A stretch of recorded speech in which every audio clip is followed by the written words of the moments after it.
Himmler, é claro, provavelmente era o membro mais lunático de toda a cúpula do partido nazista. Ele era místico, era um sonhador. Ele era um fanático por qualquer culto e por qualquer ideia maluca. E era a personificação do mal. Há fotos fascinantes dele e uma que eu nunca entendi. Himmler com sua filha de 12 anos visitando um campo de concentração, um campo de extermínio. Afinal, quem é que levaria a filha de 12 anos para um lugar desses? Um homem doente e obcecado pelo poder. O candidato perfeito para transformar um castelo do século XVI num pesadelo frio. Dentro deste castelo encontramos uma riqueza de símbolos, sinais e coisas ocultas cujos significados apontam para a realização dos sonhos dele. Sua criação mais obscura, a Torre Norte. A Torre Norte é claramente a materialização de tudo que Himmler considerava precioso para ele e aponta para o ocultismo que existia em suas filosofias. A torre tem duas partes. Uma delas abrigava uma roda solar ou sol negro, o símbolo oculto da sociedade frio. É claro que essa roda solar significava muito para Himmler. Mas ninguém sabe o que o Sol Negro era exatamente.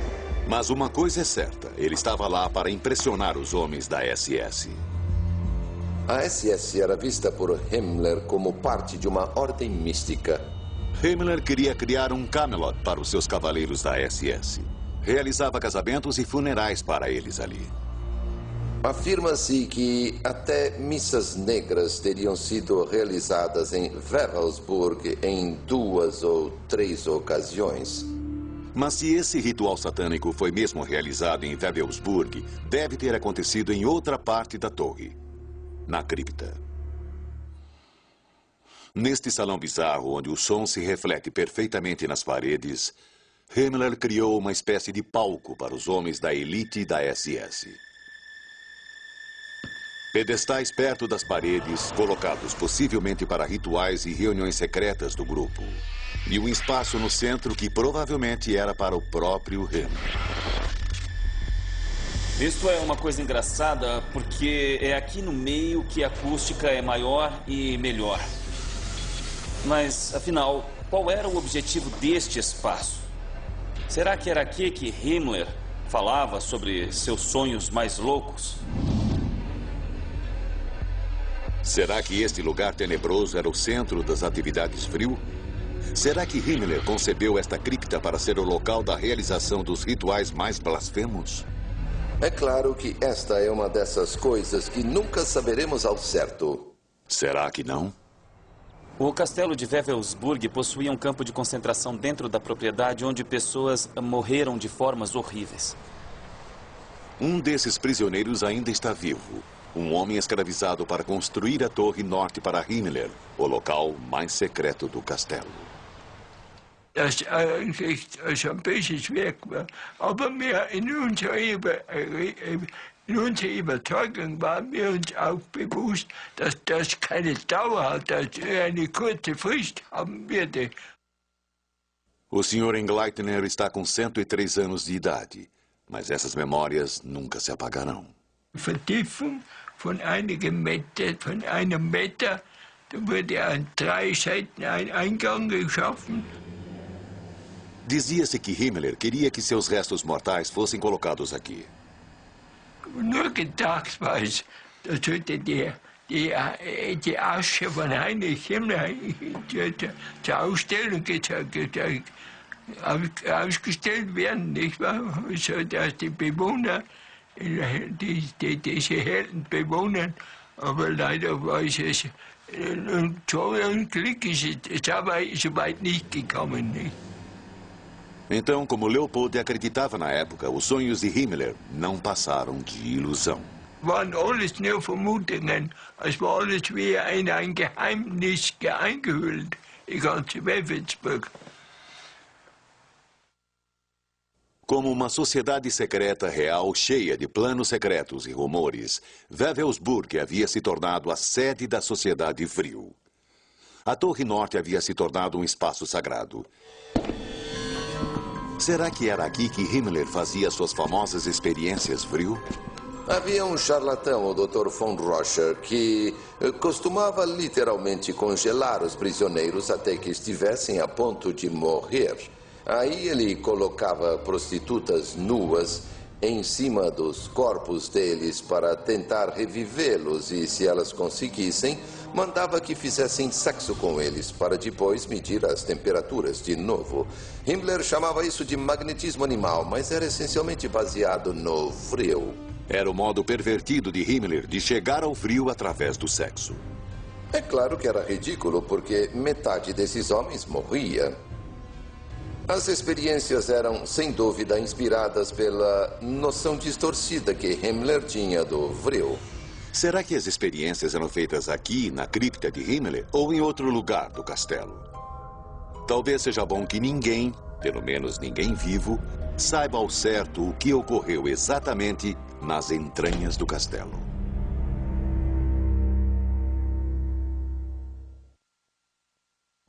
Cada membro do Reich estava pronto, cada homem, para lutar e morrer a serviço da pátria. E não, é verdade, é verdade.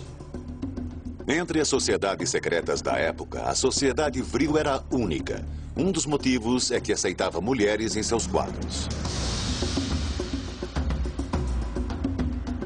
Talvez houvesse mais mulheres do que homens em muitas áreas. Isto é muito importante de notar porque os grupos maçônicos só aceitavam homens e os grupos esotéricos também só tinham homens.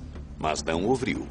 Afinal, as mulheres da raça do futuro seriam superiores aos homens. As mulheres eram vistas, na verdade, quase que de maneira divina. As mulheres eram bem-vindas porque sua energia feminina era necessária para obter o Vril. Embora as razões pessoais de Hitler fossem bem mais práticas. Ele sentiu que as mulheres eram a alma da nação e que levariam adiante o legado do nacionalsocialismo. Afirma-se que dentro da Sociedade Vril, 2 mulheres se tornaram líderes.